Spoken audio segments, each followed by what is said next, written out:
উন্নয়নের খেলা হবে, স্বাস্থ্যসাথীর খেলা হবে, সবুজ সাথীর খেলা হবে, কন্যাশ্রীর খেলা হবে। এই খেলায় বাংলার 10.5 কোটি মানুষ মমতা ব্যানার্জিকে জেতাবে।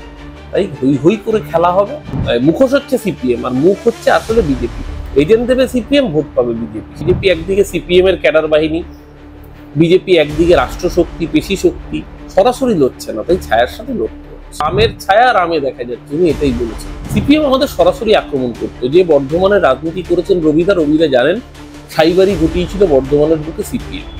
ওরা একদম বিরোধীদের উপর আক্রমণ করত, বিরোধীদের খুন করত, বিরোধীদের পুকুরে ফলিডল ঢেলে দিত, চাষের জমিতে কীটনাশক ঢেলে দিত, সাদা ধান পাঠাতো। সিপিএম এর স্টাইল অফ অ্যাকশন গুলো সম্পর্কে আমরা বিরোধীরা পরিচিত ছিল। ছায়া যুদ্ধই তো, কারণ এখানে তো সরাসরি বিজেপি লড়তে পারছে না। বিজেপি যেন তেন প্রকারেণ দল ভাঙানোর জন্য সর্বোচ্চ এক্সটেন্ট পর্যন্ত পৌঁছে যায়। ইডি, সিবিআই, সেন্ট্রাল এজেন্সিগুলোকে কাজে লাগায়, যেটা এর আগে ভারতবর্ষের রাজনীতিতে দেখা যায়।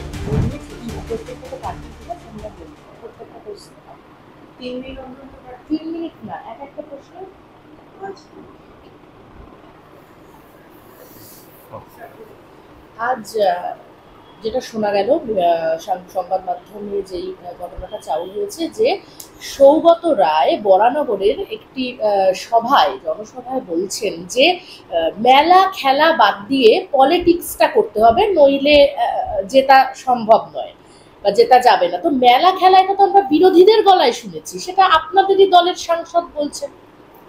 সৌগতদার এখন বয়স হয়েছে, সৌগতদা এখন বেশি খেলাধুলা করবেনও না, কারণ সৌগতদা কদিন আগে অসুস্থ ছিলেন, সদ্য হাসপাতাল থেকে বাড়ি এসছেন। সৌগতদার শরীরের কথা ভেবে সৌগতদা বলেছেন খেলাধুলা বেশি না করতে। কিন্তু তৃণমূল কংগ্রেসের স্লোগানই তো খেলা হবে, খেলা তো হবেই। সামনে নির্বাচন আসছে, উন্নয়নের খেলা হবে, স্বাস্থ্যসাথীর খেলা হবে, সবুজ সাথীর খেলা হবে, কন্যাশ্রীর খেলা হবে। এই খেলায় বাংলার 10.5 কোটি মানুষ মমতা ব্যানার্জিকে জেতাবে। তাই হই হই করে খেলা হবে, খেলা হবে স্লোগান দিয়ে তৃণমূল ভোটে নামবে। বাংলার ছাত্র যুব, বাংলার মায়েরা, বাংলার বোনেরা খেলবে, তৃণমূল কংগ্রেস জিতবে। কিন্তু একই দলের মধ্যে থেকে ভিন্ন সুর, আপনি হতেই পারে, গণতান্ত্রিক দলে ভিন্ন সুর তো স্বাগত। এটা তো কমিউনিস্ট পার্টির মতো না যে ওপর থেকে হুক্কা হলে সবাইকে হুয়া হুয়া করতে হবে। গণতন্ত্রে ভিন্ন সুর সৌগতদার একেবারেই নয়। আমি আবারও বলছি, সৌগতদা বলেছেন যে পলিটিক্যালি অ্যাক্টিভিটি বাড়ানোর কথা, যে এই সময় খেলাধুলো অর্থাৎ বিভিন্ন কালচারাল ফাংশন এইসব সময় শীতকালে হয়, সেই সব দিকে অন্যান্যবার আমরা যেরকম নজর দিই, তার সাথে সাথে এই সময় বিজেপি ভোট চুরি করার চেষ্টা করছে এসআইআর করে, সেই জায়গায় সতর্ক থাকার বার্তা দিয়েছেন। তাই এতে কোনো সবিরোধ নেই। পূর্ব বর্ধমানের জেলা সভাপতি এবং আপনার দলেরই এমএলএ রবীন্দ্রনাথ চট্টোপাধ্যায় বিজয় সম্মেলনের একটি অনুষ্ঠানে বক্তব্য রেখে বলেছেন যে সিপিএম এর সঙ্গে যুদ্ধ করা বা লড়াই করা নাকি অত্যন্ত সহজ ছিল, কিন্তু এখনের লড়াইটা নাকি অনেক কঠিন।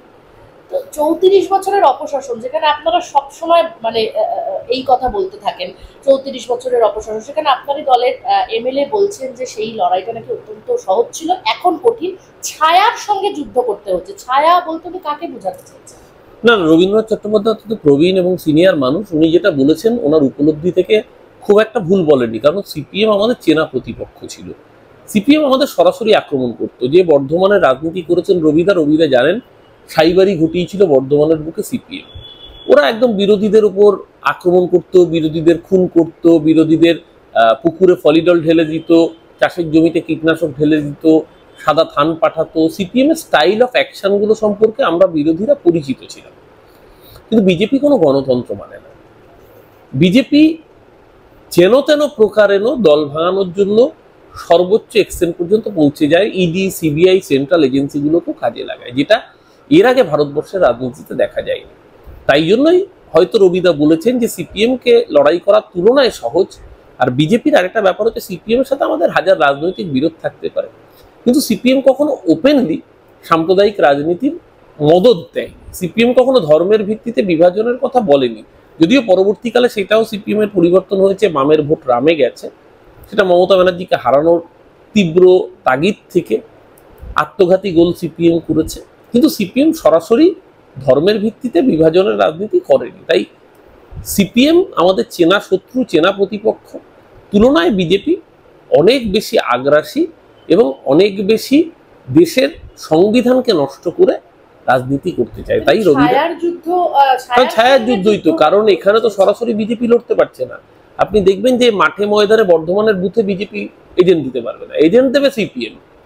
আর মুখ হচ্ছে সিপিএম, আর মুখোশ হচ্ছে সিপিএম, আর মুখ হচ্ছে আসলে বিজেপি। এজেন্ট দেবে সিপিএম, ভোট পাবে বিজেপি। সেই জন্য রবীন্দ্রনাথ চট্টোপাধ্যায় বলেছেন যে ছায়ার সাথে যুদ্ধ করতে হবে। কিন্তু অরূপদা, আমরা যেটা জানি যে ছায়া মানে আমি নিজেকেই দেখতে পাচ্ছি, ছায়া তো কোথাও গিয়ে কি না, সেটাই তো বলছি। না, একেবারেই না। বামের ছায়া রামে দেখা যাচ্ছে, উনি এটাই বলেছেন। আপনাদের মনে হচ্ছে আপনাদের মিডিয়া এরকম ভাবে দেখালে যদি ভিউজ বাড়ে, কিন্তু উনি যেটা বলেছেন একদম ঠিক কথা বলেছেন রবিদা, যে আমাদের ছায়া যুদ্ধ করতে হচ্ছে কার্যত। কারণ বিজেপি তো নিজের দমে লড়তে পারছে না। বিজেপি একদিকে সিপিএম এর ক্যাডার বাহিনী, বিজেপি একদিকে রাষ্ট্রশক্তি, পেশি শক্তি, সরাসরি লড়ছে না, তাই ছায়ার সাথে লড়তে হচ্ছে। আরো ভালো ভালো খবর দেখতে সাবস্ক্রাইব করুন বাংলা হান্টের ইউটিউব চ্যানেল। বাংলা হান্টের আরো খবর দেখতে নজর রাখুন। বাংলা খবর মানেই বাংলা হান্ট।